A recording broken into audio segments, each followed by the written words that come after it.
The crystal champagne flute trembled in my hand as I watched my mother-in-law's perfectly painted lips curl into what others might mistake for a smile.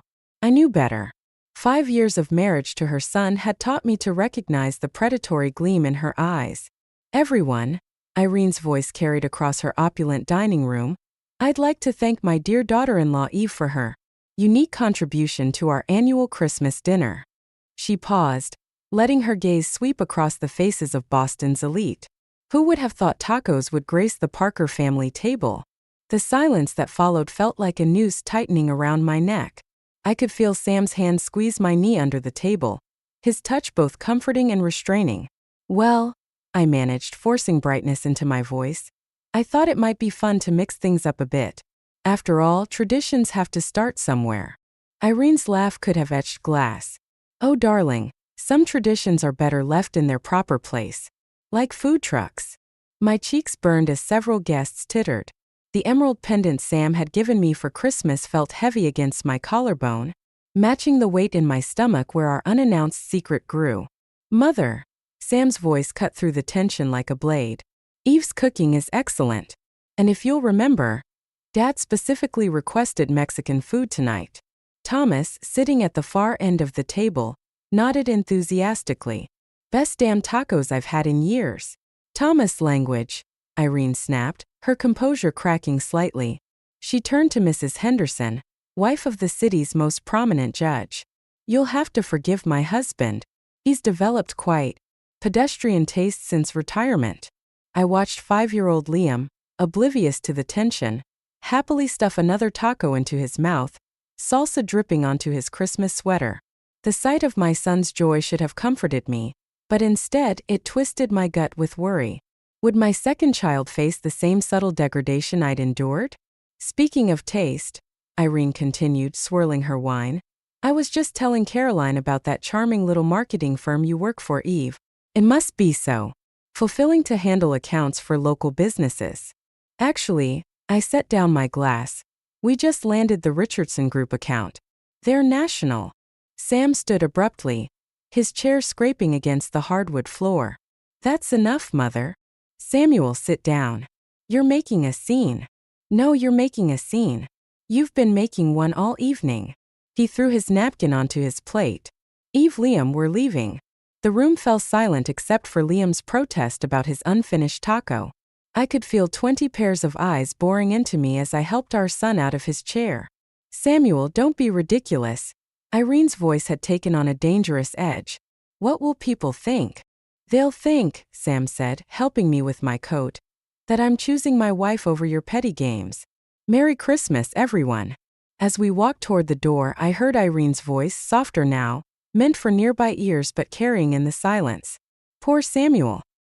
He always did have his father's weakness for common stock. I stopped dead in my tracks, the announcement I'd planned to make dying in my throat. The baby news would have to wait. Behind me, I heard a chair move, followed by an unfamiliar voice. Actually, Irene, I should be going too. Suddenly, I'm not feeling very comfortable. More chairs scraped back. More murmured excuses.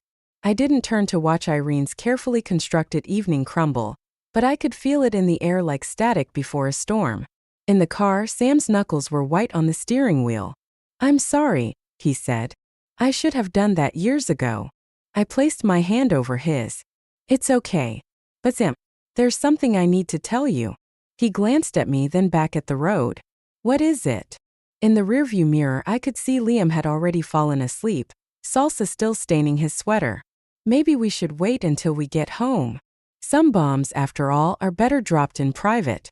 Our house felt like a sanctuary after the disaster at Irene's. I watched Sam carry Liam, still fast asleep, up to his bedroom. The Christmas tree lights cast dancing shadows on the walls, a mockery of the festive evening we'd planned. I kicked off my heels and collapsed onto our couch, my hand instinctively moving to my stomach. 8 weeks. I'd waited for the perfect moment to share the news, imagining joy and celebration. Instead, I got warfare over tacos. Sam returned, loosening his tie. Want a drink? Never mind, you can't. He stopped short, staring at me. Wait, is that why you haven't been drinking? How long have you known? 2 weeks. I patted the space beside me. I wanted to tell everyone tonight. Stupid, right? He sat down heavily, running his hands through his hair. A baby. We're having another baby. A smile spread across his face, but it faltered. And my mother just. God, Eve, I'm so sorry. Don't. You stood up for me. That's what matters. I should have done it sooner. Years sooner. He reached for my hand. The things she said about your work, your cooking. She had no right. My phone buzzed. Irene's name lit up the screen. Don't answer it, Sam said. I showed him the text. I hope you're satisfied with the scene you caused. Your behavior reflects poorly on this family.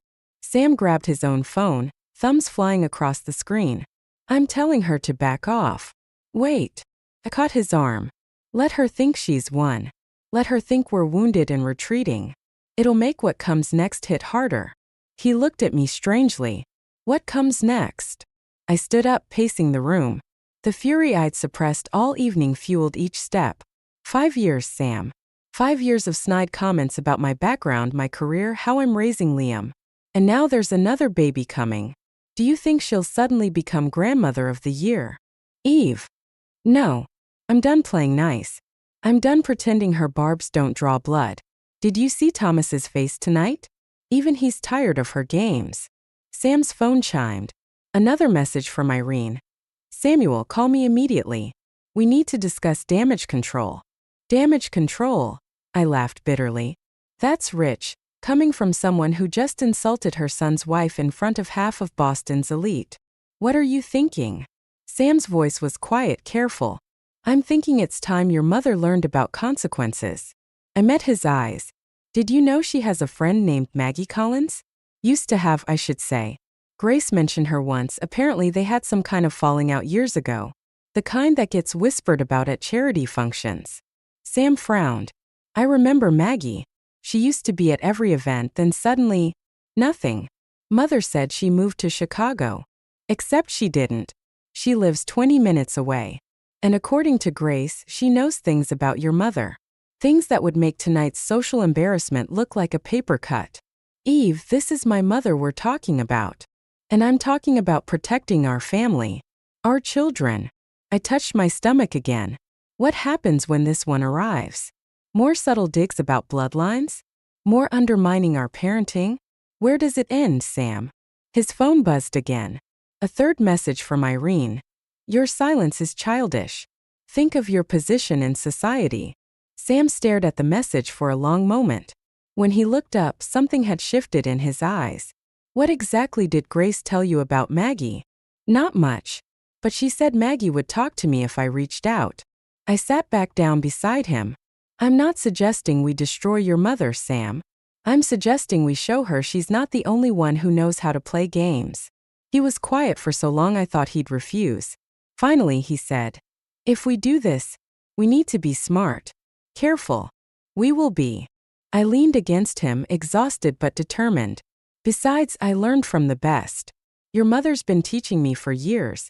She just didn't realize it. Sam's phone lit up one final time. Don't forget who you are, Samuel. Don't forget what being a Parker means. I smiled, feeling the baby flutter beneath my hand. Oh, we won't forget, Irene. In fact, we're about to remind everyone exactly what being a Parker means. The cafe where I agreed to meet Maggie Collins looked nothing like I'd imagined. No crystal chandeliers or imported marble floors, just worn leather booths and the smell of burnt coffee. She'd chosen well. Irene wouldn't be caught dead here. Maggie sat in the furthest corner, stirring sugar into her cup with precise movements. Her appearance startled me. I'd expected someone more like Irene, polished and preserved. Instead, she wore jeans and a faded sweater, her gray-streaked hair pulled back in a simple ponytail. You look just like your pictures, she said as I slid into the booth. Social media is quite useful for research. You've been watching me? I've been watching all of you. Especially after what happened at Christmas. She smiled thinly. News travels fast in certain circles. The waitress appeared. I ordered herbal tea, my usual coffee suddenly impossible with morning sickness lurking. Maggie noticed but didn't comment. Why did you call me? I asked once we were alone. Because history is repeating itself. She pulled out her phone, scrolled briefly, then placed it face down on the table. 20 years ago, Thomas's firm hired a brilliant young architect named Catherine Walsh. She and Sam's father worked closely together. Too closely, according to Irene. My throat tightened. What happened? Irene happened. She started with small things, excluding Catherine from social events, spreading whispers about her background. Sound familiar? I thought of the Christmas dinner, of all the subtle cuts over the years. Go on. Then Catherine got pregnant. Maggie's fingers tightened around her cup. Irene convinced everyone it was Thomas's child. She orchestrated the perfect scandal, just enough evidence to seem plausible, just enough doubt to destroy both Catherine's marriage and her career. But it wasn't true. The baby was Catherine's husband's. But by the time that came to light, the damage was done.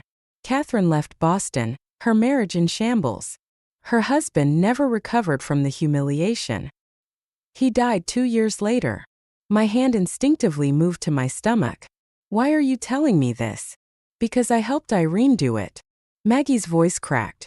I was her best friend, her confidant. I watched her destroy that family and said nothing. Did nothing. Until now. Until now. She reached for her phone again, this time sliding it toward me. These are letters. Emails. Records of everything Irene did, not just to Catherine but to others. Anyone she saw as a threat to her perfect world. I stared at the phone but didn't touch it. Why keep all this? Insurance at first. Then guilt. Maggie leaned forward. But here's what you really need to know. Catherine Walsh wasn't the first, and you won't be the last. Irene's already laying groundwork against you. I've heard the whispers starting. My tea grew cold as Maggie detailed Irene's pattern, the careful manipulation of facts, the strategic placement of doubts, the slow erosion of reputations. Each story made my skin crawl. What do you want from me? I finally asked. Want? Nothing. But I'm offering you a choice. These records, they're yours if you want them. Use them, don't use them. But know what you're dealing with. My phone buzzed. A text from Sam. Mother's planning a family dinner next week. Says she wants to apologize. Should we go? I looked back at Maggie. There's more, isn't there? Something you're not telling me. She stood, leaving money for her coffee. Ask your father-in-law about the summer of 1985. About why they really left Newport. She placed a USB drive on the table. Everything's on here. Be careful, Eve. Irene's most dangerous when she's apologizing. I watched her leave, the USB drive feeling like a live grenade in my hand. Another text from Sam. Eve? What should I tell her? The baby shifted. Or maybe it was just anxiety twisting my stomach. I thought of Catherine Walsh, of ruined lives and calculated destruction. Of the child growing inside me, who would someday face Irene's judgment. I picked up my phone. Tell her yes. Tell her we'd love to hear her apology. Sometimes the best defense is letting your enemy think they're winning. I slipped the USB drive into my purse, already planning my next move. Irene had taught me well, too well. Time to show her exactly how much I'd learned. The USB drive sat on our kitchen counter like a loaded gun while I tried to find the right words. Sam stood across from me, his architect's hands wrapped around a coffee mug, waiting. Catherine Walsh, I said finally. Does that name mean anything to you? His forehead creased. She worked with Dad years ago. There was some scandal, I was away at college. He set down his mug. What's this about, Eve? I pushed the drive toward him. Maggie Collins gave me this. It's everything: emails, letters, records.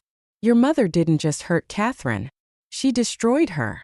Sam's face hardened as he scrolled through the files. The kitchen grew darker as clouds gathered outside, but neither of us moved to turn on the lights. I watched his expression shift from disbelief to anger to something worse, recognition. I remember more now, he said. Catherine's husband. He drank himself to death. Because your mother convinced everyone the baby was your father's. That's impossible. Dad would never. He didn't. That's the point. Your mother fabricated everything.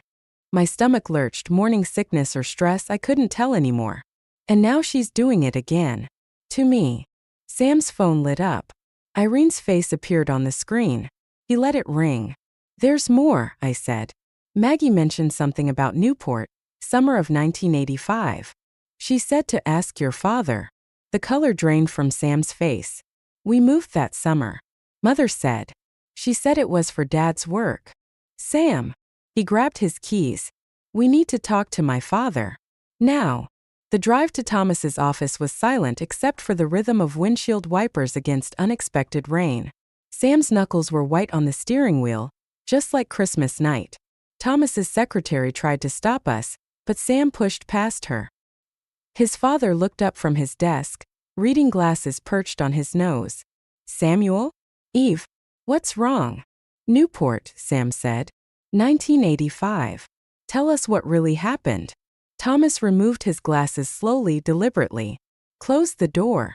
I sat while Sam paced. Thomas looked older suddenly, worn down by memories. Your mother, he began, had a relationship with Judge Henderson. The same Judge Henderson whose wife had been at Christmas dinner. My head spun. She was going to leave, Thomas continued. Take you with her. But Henderson's wife threatened to expose some financial irregularities, dealings that would have ruined both families. So you ran, I said. Thomas nodded. Started fresh in Boston. Irene got what she wanted: social status control. I got to keep my son. He looked at Sam. I should have told you years ago. Why now? Sam's voice cracked. Why tell us this now? Because I saw her face at Christmas. Thomas turned to me. When you left Eve, I saw that same look she had in Newport. She's planning something. My phone buzzed. A text from Grace. Call me now. Something's happening with the Richardson account. Cold dread settled in my stomach as I dialed. Grace's voice was tight. The Richardson Group is pulling their contract. They're claiming conflict of interest, citing concerns about your personal conduct. The room tilted. Sam caught my arm as I swayed. That's not possible, I whispered. We just signed last week. Their CEO got an anonymous tip. Grace paused. Eve, they mentioned concerns about the paternity of your current pregnancy. The pieces clicked into place. Irene's apologetic dinner invitation. The whispers Maggie mentioned. History repeating itself. Eve. Sam touched my face. What's wrong? I looked at Thomas, who nodded grimly. He recognized Irene's handiwork too. Your mother, I said, just cost me my biggest client. And she's suggesting our baby isn't yours. Sam's phone lit up again. Irene's smiling face on the screen, probably calling to console her son about his wayward wife. Take it, I said, steel entering my voice. Tell her we'll be at dinner next week. Tell her everything's fine. Eve, the difference between your mother and me? I pressed my hand to my stomach, feeling our child move. I learned from history. I don't repeat it. The rain intensified outside Thomas's window, but inside, everything was crystalline clear. Irene had just made her move. Now it was my turn. Grace spread the documents across my dining room table like a fortune teller laying out tarot cards. Each paper represented another piece of my professional life crumbling. The Richardson contract cancellation, whispered concerns from other clients, carefully worded emails questioning my personal situation. She's thorough, Grace said, tapping a particularly damning letter. The rumors are vague enough to seem plausible, specific enough to cause damage. Sam paced behind us, phone pressed to his ear. Dad, we need those Newport records. Yes, I understand they're sealed, but... He caught my eye, shaking his head. The doorbell rang. Thomas Parker stood on our doorstep, clutching a leather briefcase that had seen better days. I found something, he said, brushing past me. Liam's footsteps thundered down the stairs. Grandpa. Hey, sport. Thomas ruffled our son's hair. Why don't you show me that new video game? I watched Liam drag Thomas toward the living room, grateful for the distraction. When I returned to the dining room, Grace was already diving into Thomas's briefcase. These are bank statements, she muttered. From 1985. Wait. She looked up sharply. Is this what I think it is? Sam leaned over her shoulder. Mother's private account. Dad must have kept copies. Smart man, Grace said. And look who was making regular deposits. The name jumped off the page. Henderson. Not the current judge, but his father. The same man Irene had nearly left Thomas for. My phone buzzed. A text from Maggie. Irene's at the country club with Judge Henderson's wife. They're discussing you. Perfect timing, I said, showing them the message. She's laying groundwork for whatever comes next. Eve. Grace's voice was careful. These deposits, they didn't stop in 1985. They continued until 2002. Sam snatched the papers. That's impossible. Mother and Judge Henderson ended things when we left Newport. Did they? I remembered Irene's face at Christmas, the way she'd gravitated toward Mrs. Henderson. Not to torture her old rival, but to maintain control. What if that's why she really stayed? Not for your father's sake, but because Henderson paid her to keep quiet. Blackmail, Grace whispered. These amounts. This isn't hush money for an affair. This is blackmail. The room spun slightly. Morning sickness chose that moment to rear up, sending me stumbling toward the bathroom. When I returned, Sam was on the phone again. Maggie? It's Sam Parker. We need to talk. I sank into a chair, pressing my hands against my stomach. Our baby kicked as if sensing the tension. Eve. Grace touched my shoulder. You're pale. I'm fine. I wasn't. Nothing was fine. We need to. Mommy. Liam stood in the doorway, clutching his game controller. Grandpa fell asleep. Sam ended his call abruptly. We rushed to the living room where Thomas sat slumped in his armchair, breathing but unresponsive. The next hours passed in a blur of ambulance lights and hospital corridors. Stress-induced stroke, the doctors said. He'd recover but needed rest. In the hospital waiting room, Sam gripped my hand. Mother's on her way. Of course she is. I stood suddenly certain. This is perfect for her. She'll play the devoted wife, use this to paint me as the villain who upset her husband with baseless accusations. Eve. No. My voice was steady despite the trembling in my chest. She won't win. Not this time. What are you going to do? I thought of Catherine Walsh, of Thomas lying unconscious, of the baby growing inside me, of Liam, who deserved better than this toxic legacy. I'm going to give her exactly what she wants, I said. The perfect opportunity to destroy me.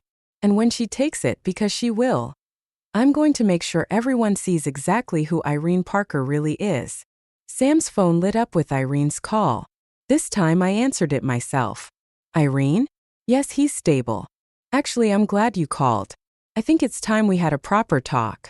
Just you and me. I caught my reflection in the hospital window, pale, determined, dangerous. After all, we're family. The restaurant Irene chose was exactly what I expected. Crystal chandeliers, white tablecloths, judgmental waiters. She sat at a corner table, perfectly composed in Chanel, while I fought another wave of morning sickness. Eve, darling. She air-kissed my cheek. You look tired. Thomas's condition must be so stressful. I slid into my seat, positioning my phone carefully on the table. How thoughtful of you to notice. Well, family is everything. She signaled for wine. Speaking of which, I heard about the Richardson account. Such a shame. Is it? I met her eyes. Funny how rumors about my pregnancy's paternity reached them so quickly. The waiter approached. Irene ordered wine for both of us. Just water for me, I said. The baby, remember? Of course. Her smile didn't reach her eyes. Samuel's baby. Though I understand there might be some question about that. My phone buzzed. Right on schedule. Actually, I said, I wanted to discuss another baby. Catherine Walsh's. The wine glass froze halfway to her lips. I'm not familiar with. Newport, 1985. Judge Henderson. The payments that continued until 2002. I placed Thomas's bank statements on the table. Should I continue? Color drained from her face. Where did you get those? Thomas kept copies. Insurance, I suppose. Like Maggie kept those letters. Maggie. Her mask slipped. That bitter drunk? No one would believe. Mrs. Henderson might. Especially the part about her husband's father. 20 years of payments, Irene. That's not hush money for a simple affair. She reached for the statements. I pulled them back. What do you want? Stop the rumors. Restore my reputation. Leave my family alone. Or what? Steel entered her voice. You'll destroy your husband's family? Ruin his father's legacy? What kind of mother does that make you? My phone buzzed again. I checked it, letting her see my smile. What aren't you telling me? She demanded. Grace just texted. The judge's wife agreed to meet. Apparently, she's very interested in those bank statements. Irene's hand shook as she reached for her wine. You're bluffing. Am I? You taught me well, remember? Always have leverage. I stood, fighting another wave of nausea. You have 24 hours to fix this, or everyone learns the truth. Not just about Catherine Walsh, but about what really happened in Newport.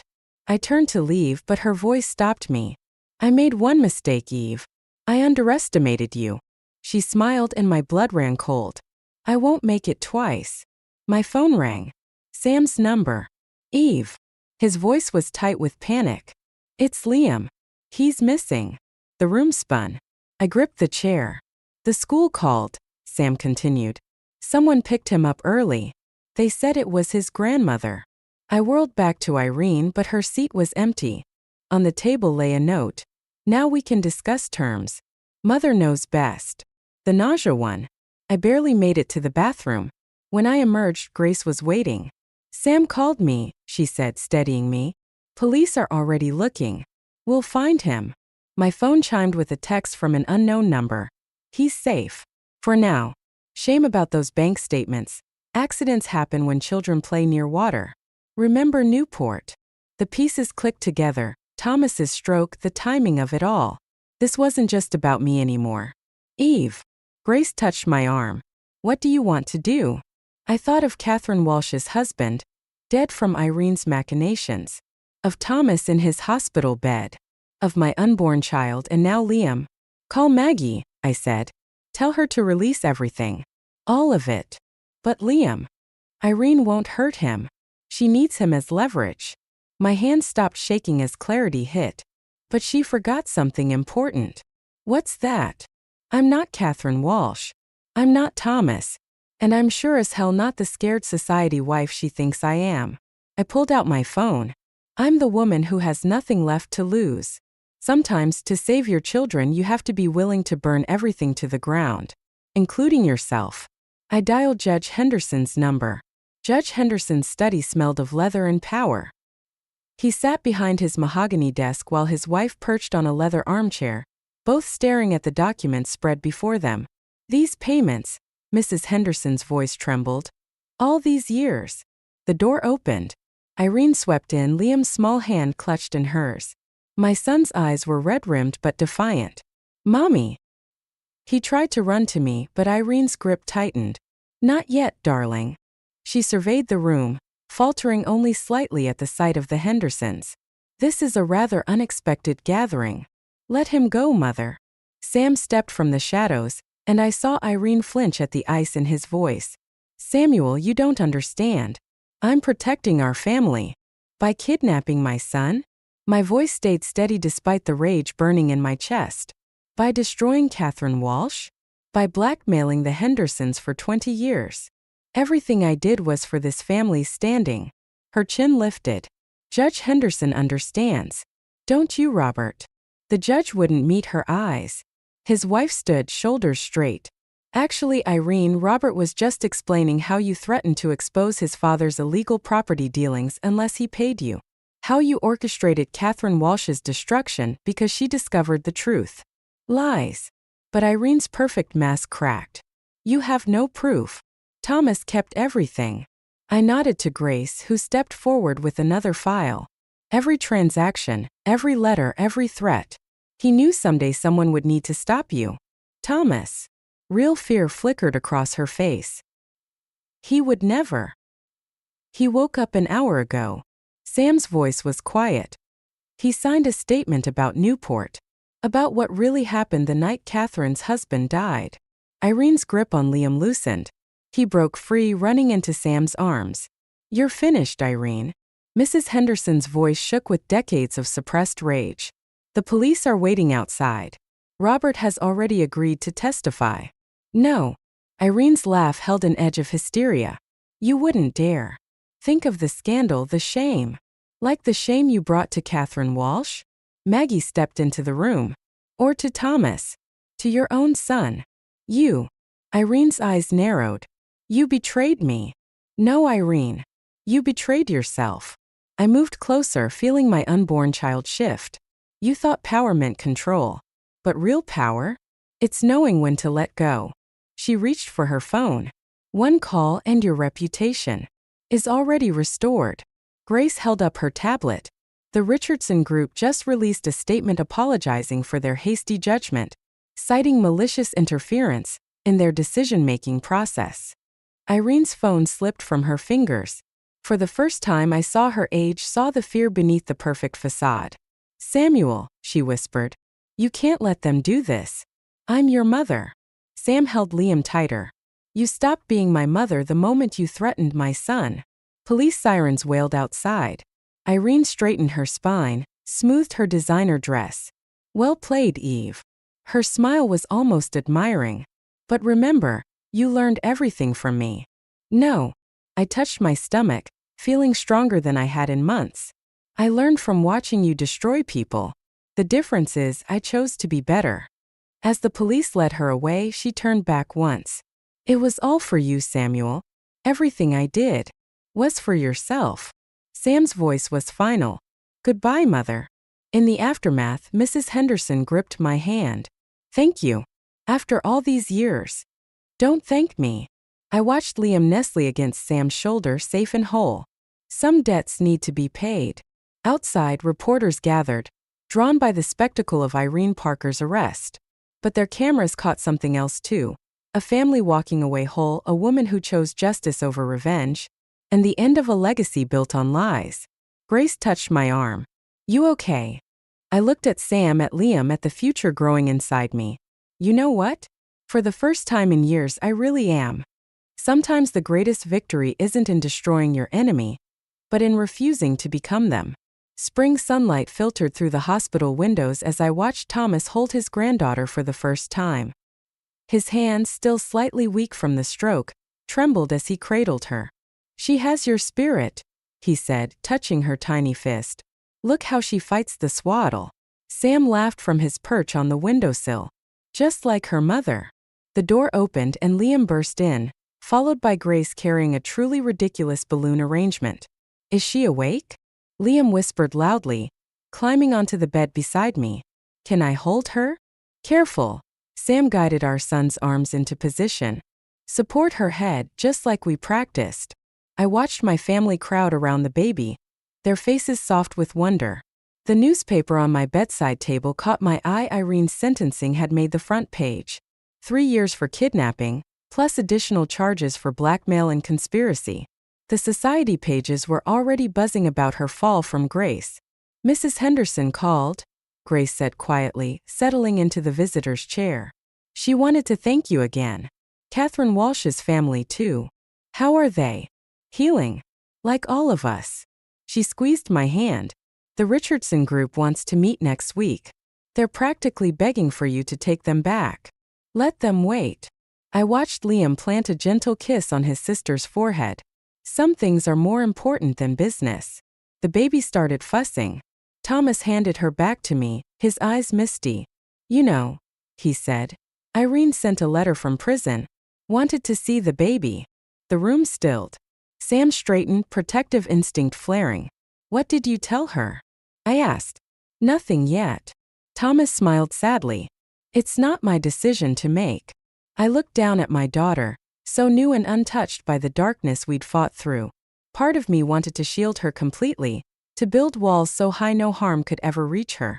But I remembered another wall, built by another mother, and how it had warped everything it was meant to protect. We'll decide later, I said finally. When she's older. When we can tell her the whole story and let her choose. Sam nodded, understanding in his eyes. No more secrets. No more fear. Speaking of secrets, Grace pulled out her phone. Maggie sent this. Thought you'd want to see it. It was a photo of Irene's old society circle at their weekly lunch. Seated in Irene's usual chair was Mrs. Henderson, her smile genuine for the first time in decades. Beside her sat Maggie, welcomed back after years of exile. Karma, Grace said, comes in many forms. So does justice. I added, thinking of Catherine Walsh, of Thomas's quiet strength, of all the lives Irene had tried to control. Liam tugged at my sleeve. Mommy, what should we name her? I caught Sam's eye, saw him nod slightly. Catherine, I said. Catherine Grace Parker. Thomas's breath caught. Grace pressed her hand to her mouth.